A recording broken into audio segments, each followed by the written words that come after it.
Hey guys, welcome to beyond the boundary podcast. And आज हम बात करने वाले हैं एक ऐसी टीम की जो 2 बार आईपीएल विनर्स रह चुके हैं।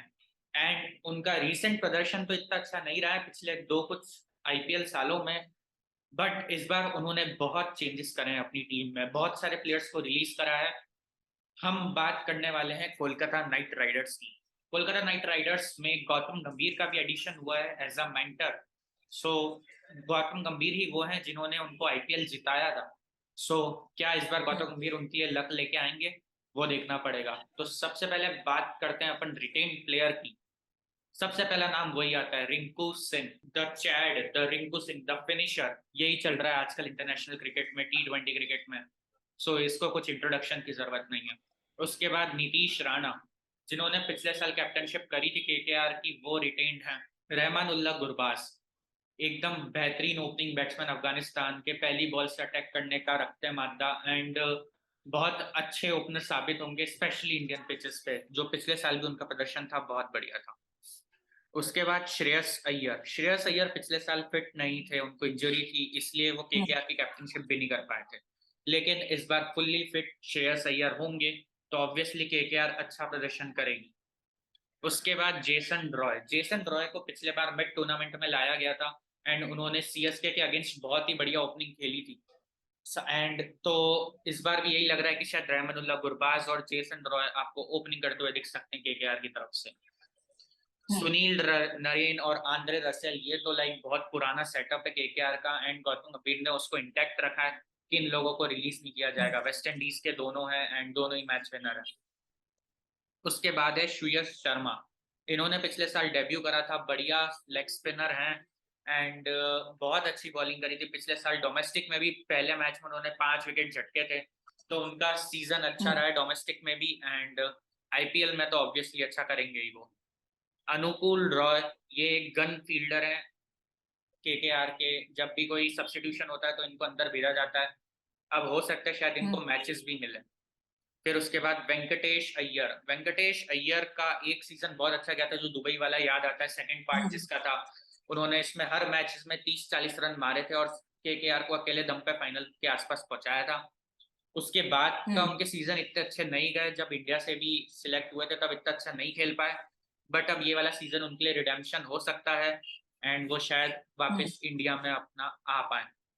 उसके बाद है हर्षित राणा, वैभव अरोरा, ये दोनों इंडियन डोमेस्टिक प्लेयर हैं, इनको मौका इतना नहीं मिला है। इस बार के आईपीएल में मौका मिलने की उम्मीद है। और सबसे लास्ट प्लेयर जो रिटेन्ड है वो है वरुण चक्रवर्ती। वरुण चक्रवर्ती को सब जानते हैं, एक साल मिस्ट्री स्पिनर रहे थे एंड फिर उन्होंने इंडियन टीम में आ गए थे। T20 वर्ल्ड कप में 2021 में आ गए थे वो। एंड कुछ खास प्रदर्शन नहीं था जब दुबई में हुआ था वो। एंड उसके बाद जो इंडियन टीम से बाहर हुए उसके बाद वो फॉर्म ही तलाश कर रहे हैं। तो हो सकता है इस बार आईपीएल में उनको अच्छा फॉर्म मिले एंड वापस इंडिया में आ सके। अब बात करते हैं रिलीज प्लेयर्स की, जिसमें बहुत बड़े बड़े नाम है। हाँ, तो रिलीज प्लेयर्स में जो सबसे पहला नाम है वो आर्य देसाई का है। ये नाम ज्यादा सुना नहीं है, तो अब देखते हैं इनको फिर टीम उठाती है नहीं। डेविड वीजा जो है, ये इनको आंद्रे रसल के बैकअप के तौर में लिया गया था और एक दो मैच खिलाई भी गए थे, उसके बाद ड्रॉप कर दिया। जॉनसन चार्ल्स जो है, उनको लिटन दास के रिप्लेसमेंट के तौर पे लिया गया था और मैच उनको मिला नहीं। कुलवंत खेजरोलिया एक लेफ्ट आर्म पेसर है इंडिया के, और इनको शायद एक आध टीम ले ले, जिनको हो सकता है केकेआर वापस ले ले इनको कम नाम पे। फिर लिटन दास, इनको भी एक दो चांस मिले थे लेकिन ये ज्यादा कुछ कर भी नहीं पाए थे। लॉकी फर्ग्यूसन, ये थोड़ा सा डिसीजन मेरे को अच्छा लगा, क्योंकि 10 करोड़ में इन्होंने गुजरात से ट्रेड किया था लास्ट ईयर, और इनका ज्यादा कुछ कंट्रीब्यूशन भी नहीं रहा। तो हो सकता है केकेआर इनको कम दाम में वापस ले। फिर मनदीप सिंह है। मनदीप सिंह का अभी डोमेस्टिक में फॉर्म अच्छा चल रहा है और ये पंजाब की तरफ से खेल रहा है डोमेस्टिक में, तो इनको भी शायद कम दाम में वापस ले सकते हैं। फिर आते हैं एन जगदीशन, ये कीपर है और इनका लास्ट ईयर बहुत अच्छा फॉर्म था, लेकिन वो फॉर्म वो आईपीएल में उसको कन्वर्ट नहीं कर पाए। तो कोई दूसरी टीम में इनके पीछे भाग सकती है, और केकेआर इस हिसाब से दूसरे विकेट कीपिंग ऑप्शन की तरफ भी देखे। फिर शाकिब अल हसन का हमेशा एक मसला रहता है अवेलेबिलिटी का, तो इसलिए उनको लास्ट ईयर बस लास्ट पॉइंट पे ले लिया गया था ऑप्शन में। आई डोंट थिंक सो इस बार तो शायद ऑप्शन में भी नहीं है शाकिब अल हसन। फिर शार्दुल ठाकुर। अब ये एक नाम है जिनके पीछे काफी टीमें भागने वाली है, जिनको इंडियन पेसर्स की जरूरत है। शार्दुल ठाकुर को भी ट्रेड किया गया था, केकेआर ने उनको दिल्ली से लिया था काफी अच्छे दाम पे, 10 करोड़ के ऊपर। तो इनको भी हो सकता है शायद कम दाम पे वापस ले लेके केकेआर, क्योंकि ये मतलब इनका फॉर्म तो बुरा चल रहा है, लेकिन अगर इनका फॉर्म अच्छा रहता है तो आपको क्रूशियल विकेट्स भी दे सकते हैं, पार्टनरशिप ब्रेक करते हैं, और लास्ट अगर आपको इनकी इनिंग ज्यादा आरसीबी के अगेंस्ट, तो वो बहुत अच्छी बैटिंग भी कर सकते हैं अगर चाहे तो। फिर टिम साउदी, ये एक एक्सपीरियंस बॉलर है, और इनका रिसेंटली फॉर्म ज्यादा खास चल भी नहीं रहा है, वर्ल्ड कप में भी इतना कुछ खास रहा नहीं, और इंजरी का भी कंसर्न रहता है, तो शायद इनकी जगह किसी और पेसर को देखे। और उमेश यादव का भी जो एक प्राइम फॉर्म था वो अब रहा नहीं है, बट इनके पीछे भी काफी टीमें भागेंगी। तो ओवरऑल जब मैं रिलीज प्लेयर्स देखता हूँ और रिटेन प्लेयर्स, एक चीज जरूर मैं समझ पाता हूँ कि इनको अपना बॉलिंग यूनिट जो है वो बिल्ड करना पड़ेगा, और इनको एक कीपर भी चाहिए होगा, जो कि गुरबाज का रिप्लेसमेंट हो, क्योंकि आई फील अगर जेसन रॉय खेलेंगे, रसल और नारायण भी खेलेंगे, तो इनको एक चौथा स्लॉट जो है ओवरसीज बॉलर के लिए चाहिए। तो ये आई फील एक अच्छे इंडियन विकेट कीपर के पीछे भागेंगे ऑप्शन। बिल्कुल सही बात है। ऑप्शन में तो इनको बॉलिंग बिल्ड करनी और विकेट कीपर वगैरह और ओपनिंग पेयर्स के लिए कोई इंडियन ऑप्शन ढूंढना हम्म। पड़ेगा उनको, क्योंकि दोनों अगर आप फॉरेन ओपनर खिला रहे हो तो फिर आपके पास आंद्रे रसेल और सुनील नरेन ही बचे दो स्पॉट्स फिल करने के लिए, क्योंकि वो तो पक्के रहेंगे ही टीम हम्म। में। सो इसलिए हो सकता है कि ओपनिंग्स में कुछ और भी ढूंढ सकते हैं।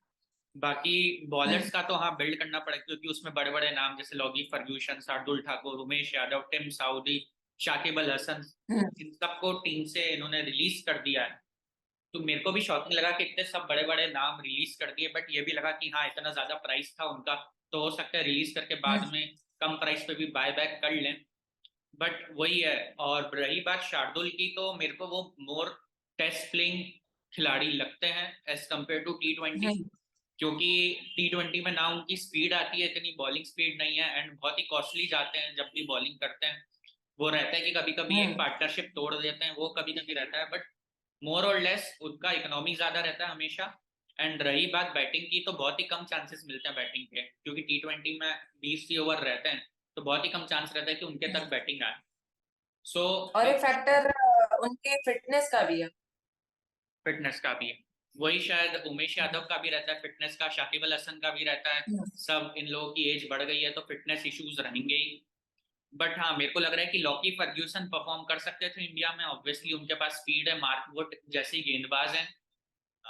हैरिस हम्म। राउफ तो है नहीं कि उनकी लाइन लेंथ खराब है, क्योंकि उनके पास पेस है, तो हम्म। वो सही लाइन लेंथ पे भी डालते हैं। स्पेशली वर्ल्ड कप में भी उन्होंने अच्छी हम्म। बॉलिंग करी थी, ऐसा नहीं था कि खराब करी। सो हो सकता है उनके पीछे दूसरी टीम भागे, उमेश यादव के पीछे भी एक या दो टर्म के लिए कोई टीम भाग सकती है, एक दो साल हम्म। के लिए। बाकी डेविड वीजे और लिटन दास, इन लोगों को थोड़ा देखना पड़ेगा। लिटन दास आपकी हम्म। बांग्लादेश टीम से भी बाहर चल रहे हैं, सो वो एक देखने हम्म। वाली चीज होगी। बोलो। हाँ, एक चीज ऐड मैं ये करना चाहूंगा कि कुछ रूमर्स आ रहे थे, अब मैं श्योर नहीं हूँ, क्योंकि जो ट्रेड विंडो है वो ऑप्शन के एक हफ्ते पहले तक खुली हुई है।